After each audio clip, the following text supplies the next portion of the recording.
Hope and Divine Renewal. Title: Morning Mercies, inspired by Lamentations chapter 3 verses 22 and 23. Before dawn, as the lights of EveryWhere, USA, flickered awake, Janine sat by her window with a cup of coffee and a trembling heart. The week had been long and her strength nearly gone, but she opened her worn Bible and read, "It is of the Lord's mercies that we are not consumed, because his compassions fail not. They are new every morning."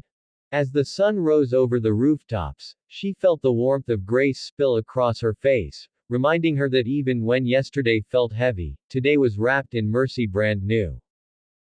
Title: Streams in the Desert, inspired by Isaiah chapter 43 verse 19.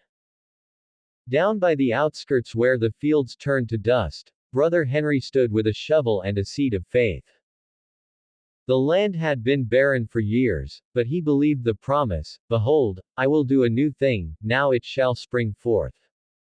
He prayed and planted anyway, trusting the God who makes rivers in the desert. Weeks later, green shoots broke through the dry ground, and children came running to see.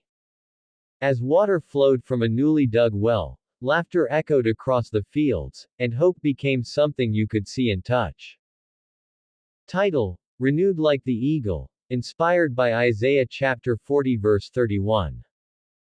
At the town's small gym, Mr. Alvarez, once a strong man now slowed by illness, returned each morning to walk one lap more than the day before. With every step he whispered, "They that wait upon the Lord shall renew their strength." He wasn't racing anyone, he was rising again in spirit. The trainer watching from the side wiped away a tear as the old man lifted his hands heavenward, saying, "I'm flying today." And in that quiet space, surrounded by treadmills and echoes, EveryWhere, USA saw the power of waiting in the Lord. Title: The Potter's Touch, inspired by Jeremiah chapter 18 verse 4. In her little ceramics shop downtown, Marcy spun clay upon the wheel, her hands steady though her heart had once been shattered. As she worked, she thought of the verse, "And the vessel that he made of clay was marred in the hand of the potter, so he made it again another vessel." Each lump of clay reminded her of what God had done in her life, broken, reshaped, and made beautiful again. By the time the kiln cooled, she placed a small cross inside every finished pot, a silent sign that renewal begins in the potter's hands. Title: The Song at Midnight, inspired by Acts chapter 16 verse 25. Deep in the night, when loneliness wrapped around him like chains, Thomas sat alone in his apartment above the old hardware store.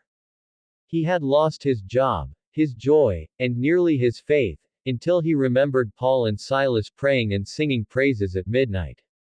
So he began to sing, softly at first, then louder, until the sound filled the dark room with light.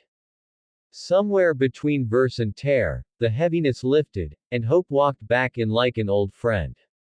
By morning, the first rays of sunlight fell on his open Bible, and Thomas smiled, free again.